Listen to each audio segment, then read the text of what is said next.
Assalamualaikum warahmatullahi wabarakatuh. Waalaikumsalam. Salam Om Swastiastu, nama budaya, salam kebajikan, dan salam sejahtera untuk kita semua. Halo semuanya, kembali lagi di KL Podcast. Gimana nih kabar kalian? Semoga sehat selalu ya. Jumpa lagi di acara KL Podcast episode 18. Kali ini bersama saya, Marta Shanita Itana, selaku pembaca acara pada KL Podcast episode kali ini. Teman-teman, kita semua tahu sedang ramai terjadinya isu perubahan iklim yang menjadi perhatian dunia. Bukan cuma soal suhu yang semakin panas, tetapi juga berdampak pada kesehatan masyarakat. Salah satunya itu perubahan iklim yang bisa memengaruhi ekologi faktor penyakit zoonosis, yaitu penyakit yang menular dari hewan ke manusia, seperti malaria, dengue, leptospirosis, hingga antraks. Nah, di podcast episode kali ini, kami dari P2M Jurusan Kesehatan Lingkungan Poltekkes Kemenkes Jakarta II akan membahas mengenai perubahan iklim dan dampaknya terhadap ekologi vektor penyakit zoonosis. Yang akan ditemani oleh narasumber kita pada episode kali ini yaitu ada Ibu Dini Syafitri, SKM MKM, selaku dosen dari Jurusan Kesehatan Lingkungan Poltekkes Kemenkes Jakarta II. Ya. Selamat sore Ibu. Sore. Mungkin boleh disapa dulu teman-teman dan para pendengar setia KL Podcast-nya. Halo, Assalamualaikum, salam kenal. Waalaikumsalam. Gimana kabarnya Ibu? Alhamdulillah baik. Alhamdulillah baik. Kalau boleh tahu, akhir-akhir ini lagi ada kesibukan apa aja Ibu? Poltekkes sedang sibuk akreditasi ya, reakreditasi sebenarnya. Dan juga kita mau bikin lab pengujian, jadi kita sedang persiapan untuk lab pengujian yang tempat lab pengujiannya di Laboratorium Mikrobiologi Kesting. Cukup sibuk juga ya Ibu? Banget. Ya, sebelumnya terima kasih Ibu sudah menyempatkan waktunya di sela-sela kesibukannya untuk datang dalam acara KL Podcast episode kali ini. Okay. Baik Ibu, karena pada KL Podcast episode kali ini kita akan membahas mengenai perubahan iklim dan dampaknya terhadap ekologi vektor penyakit zoonosis. Dan dari berita yang sudah saya baca, itu juga terdapat perubahan iklim di mana global itu telah menjadi ancaman besar terhadap berbagai aspek kehidupan, yang dimana itu termasuk kesehatan masyarakat dan hewan. Nah, terdapat pada perubahan suhu, curah hujan, kelembapan, serta kejadian cuaca secara ekstrim, yang dimana mengganggu keseimbangan ekosistem yang sebelumnya stabil. Nah, dari salah satu konsekuensi yang semakin nyata adalah meningkatnya penyakit zoonosis, yang dimana itu penyakit yang ditularkan dari hewan ke manusia secara langsung maupun secara melalui vektor. Dan terdapat juga lebih dari 60% penyakit infeksi yang baru muncul. Nah, berasal dari hewan dan sebagian besar bersumber dari satwa liar. Dan dari penyakit zoonosis tersendiri ini juga mencakup infeksi yang ditularkan dari nyamuk, kutu, redensial, lalat pasir, hingga penyakit yang ditularkan melalui dari air dan makanan. Dan menurut Ibu, bagaimana perubahan iklim ini bisa mempengaruhi ekologi vektor penyakit zoonosis, misalnya itu pada hewan nyamuk, tikus, atau hewan lainnya? Terima kasih ya pertanyaannya. Jadi kalau dari pertanyaannya tadi, bagaimana pengaruh perubahan iklim ke ekologi dari vektor ini ya, penyebab penyakit zoonosis. Jadi kalau kita lihat keywordnya tadi ada perubahan iklim, ada ekologi, ada zoonosis. Kalau ekologi kan berarti interaksi antara vektor dengan lingkungannya, gitu ya. Tadi penyakit zoonosis juga sudah jelaskan bahwa dia disebabkan dari hewan ke manusia. Nah, sekarang kita lihat posisi pengaruh perubahan iklim berarti berada di posisi lingkungan. Kalau dilihat dari ekologi vektornya ini, si hewannya tadi ya, hubungan antara hewan vektor dengan lingkungan tadi yang sudah berubah. Nah, pengaruhnya apa? Mungkin kita ambil contoh. Perubahan iklim tadi apa salah satunya? Peningkatan suhu ya. Nah, peningkatan suhu. Kita ambil contohnya vektor nyamuk. Nah, nyamuk ini kan ada suhu optimalnya untuk berkembang, gitu kan? Kurang lebih dari 25 sampai 30 derajat Celcius. Nah, biasanya nyamuk ini kan di dataran tinggi itu tidak berkembang dengan baik karena suhunya dingin gitu ya. Jadi karena ada perubahan iklim, ada peningkatan suhu. Nah, di pegunungan, di dataran tinggi itu suhunya mengalami peningkatan sehingga apa? Nyamuk yang tadinya tidak Aedes ya, terutama Aedes tidak banyak hidup di sana, bergeser ke dataran tinggi juga ada. Jadi pola perubahan perkembangbiakan nyamuk yang tadinya tidak ada di dataran tinggi itu berubah akibat perubahan iklim. Jadi interaksi antara vektor dan lingkungan yang berubah menjadi juga ikut berubah akibat perubahan iklim tadi. Mungkin salah satu contohnya itu tadi ya. Baik Ibu, dari menurut informasi yang sudah saya baca juga, itu terdapat perubahan suhu seperti curah hujan hingga kelembapan yang bisa memperpanjang masa hidup vektor. Apakah benar hal itu bisa meningkatkan risiko penyebaran penyakit zoonosis yang terjadi di masyarakat? Oke, apakah benar? Jelas benar. Kaitannya sangat erat. Jadi penyakit zoonosis ini kaitan dengan perubahan iklim tadi ya. Jadi perubahan iklim itu kan tidak hanya peningkatan suhu tadi. Misalnya juga curah hujan yang awalnya kalau dulu musim di Indonesia kemarau, penghujan itu jelas ya, akhir tahun hujan ber gitu ya. Nah tapi sekarang hujan itu hampir sepanjang tahun, sehingga ini menyebabkan apa?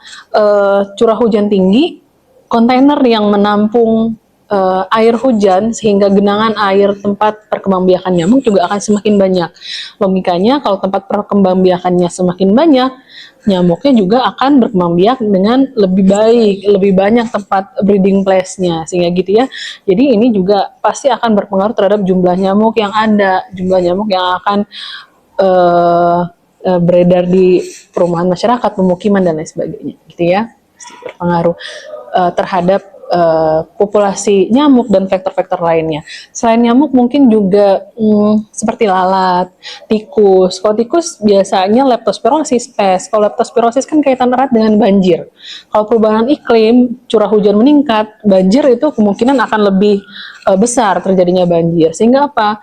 Peluang untuk terjadi penularan leptospirosis melalui air banjir tersebut, urin tikus yang berada di air akan lebih besar seperti itu ya. Jadi pengaruhnya banyak.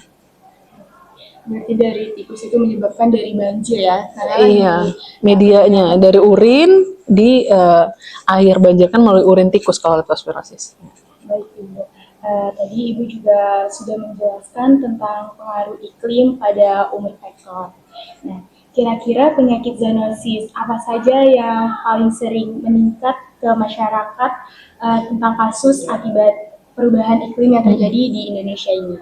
Tadi sudah Ibu sampaikan mungkin ya, jadi nyamuk jelas ya kan, karena perubahan iklim itu berkaitan dengan suhu, kelembapan udara, dan hampir semua faktor untuk perkembangbiakannya dipengaruhi suhu dan kelembapan udara. Begitu juga dengan lalat. Lalat juga semakin lembab dia akan semakin senang berkembang biak di sampah dengan kondisi kelembaban tinggi. Jadi itu juga berpengaruh ke lalat. Begitu juga tadi tikus, leptospirosis, dan akulex, nyamuk penyebab filariasis. Hampir rata-rata semua faktor penyebab penyakit berpengaruh terhadap peningkatan suhu dan kelembapan udara itu tadi ya. Begitu juga dengan peningkatan suhu sehingga banyak terjadi kebakaran hutan dan lain sebagainya. Ya kan, hutan menjadi deforestasi, jadi tempat tinggal hewan-hewan liar seperti kelelawar dan lain sebagainya. Akhirnya kan mereka migrasi ke pemukiman penduduk kan, tempat tinggal mereka nggak ada lagi sehingga mereka mencari tempat tinggal lain. Akhirnya apa? Mereka masuk ke pemukiman penduduk. Jadi itu otomatis berpengaruh, itu hewan-hewan yang kemungkinan faktor-faktor tersebut yang akan meningkat jika terjadi perubahan iklim terus-menerus seperti itu. Jadinya langsung ke masyarakatnya. Iya, langsung ke masyarakat. Baik Ibu. Selain itu, Ibu, apakah perubahan iklim ini juga berpengaruh terhadap perilaku hewan, misalnya tadi dari perubahan pola migrasinya atau tempat tinggalnya, sehingga itu menyebabkan risiko penularan ke manusia itu jadi lebih tinggi? Iya, tadi seperti yang Ibu sampaikan tadi ya, seperti contohnya kita ambil nyamuk, perilakunya yang awalnya mereka itu tidak di dataran tinggi, karena dataran tinggi itu kan membuat dia lebih cepat dehidrasi gitu ya, makanya mereka lebih cenderung tidak di dataran tinggi perkembangbiakannya. Tapi sekarang perilakunya justru akan sedikit berubah karena tadi perubahan kondisi yang menyebabkan mereka merasa sesuai dengan kondisi tersebut walaupun itu di dataran tinggi gitu kan. Jadi itu otomatis perubahan perilaku seperti itu. Begitu juga tadi seperti yang Ibu sampaikan kelelawar dan hewan-hewan liar lainnya. Jadi perlu ditekankan bahwa zoonosis ini bukan hanya yang kita ketahui sehari-hari ya, vektor, apa nyamuk, lalat, apalagi kecoa, tetapi kalau zoonosis ini termasuk kelelawar dan lain sebagainya. Itu hewan-hewan yang pembawa rabies. Jadi dia tidak terbatas yang kita pelajari di kampus ya. Jadi sebenarnya vektor pembawa penyakit itu banyak, lebih banyak. Tapi hanya beberapa yang kita pelajari karena itu yang sering kita dapati di pemukiman dan langsung di perkotaan terutama ya, karena kita sanitasi perkotaan dan sebagainya. Seperti itu. Gampang ya terdapatnya gitu. Iya, seperti itu. Oke. Menurut Ibu, strategi apa yang sebaiknya dilakukan untuk menekankan risiko penyebaran penyakit zoonosis di masyarakat akibat perubahan iklim? Oke, kalau strategi sebenarnya kita lakukan yang bisa kita lakukan. Jadi maksud Ibu seperti ini, perubahan iklim, curah hujannya meningkat, tentu kita tidak bisa mengatur itu, gitu kan? Kita hanya bisa melakukan apa yang kita bisa lakukan. Bagian kita adalah saat terjadi perubahan iklim, kita mencegahnya supaya tidak menjadi tambah parah, misalnya seperti itu ya, tidak ada efek rumah kaca, mengurangi penebangan pohon sehingga terjadi lubang ozon semakin besar dan sebagainya. Lalu apalagi peran kita edukasi masyarakat sehingga yang lain juga tahu dampaknya apa akibat perubahan iklim tersebut. Dan yang pasti jika memang curah hujan sudah tinggi dan sudah terjadi perubahan iklim, kita harus apa?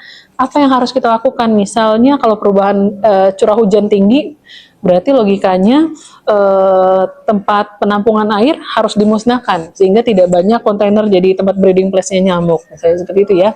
Lalu apalagi kita mengajak lintas sektor, misalnya seperti itu. Jadi kita nggak bisa bergerak sendiri. Jadi kita harus kerjasama lintas sektor. Jadi pengendaliannya terpadu seperti kalau di vektor ya.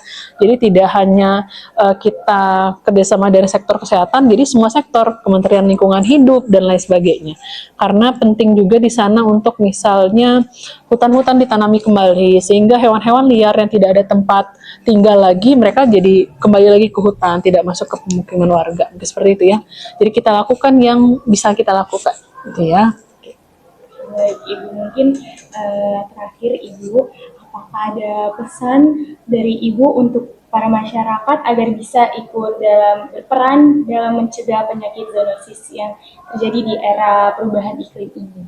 Oke, kalau dari Ibu, lakukan dari hal kecil, lakukan dari sendiri, lakukan dari sekarang. Karena pemerintah juga sudah menggalakkan itu ya, PSN mandiri. Kalau sekarang PSN bukan dari Jumantik, lakukan sendiri di rumah karena yang tahu ada genangan air ya kita sendiri gitu kan, sehingga kita membantu meringankan beban pemerintah, beban Jumantik juga dengan melakukan upaya pengendalian vektor itu secara mandiri. Itu tadi.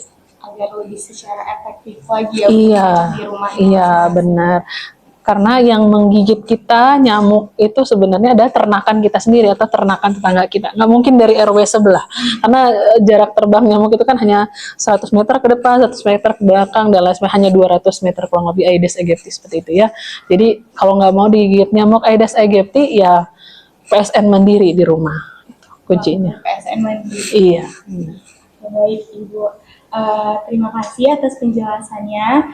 Jadi di sini saya akan menyimpulkan bahwa perubahan iklim ini tidak hanya berdampak pada lingkungan fisik, tetapi juga mempengaruhi ekologi vektor penyakit zoonosis yang dimana itu terjadinya perubahan suhu seperti kelembapan, curah hujan, serta kejadian cuaca ekstrim yang terbukti mampu mempengaruhi umur vektor. Nah, seperti kayak yang tadi sudah dijelaskan, seperti nyamuk, tikus, serta memperluas wilayah penyebaran. Akibatnya itu menjadi risiko penularan penyakit zoonosis ini seperti malaria, demam berdarah, leptospirosis hingga antraks ini semakin meningkat di masyarakat.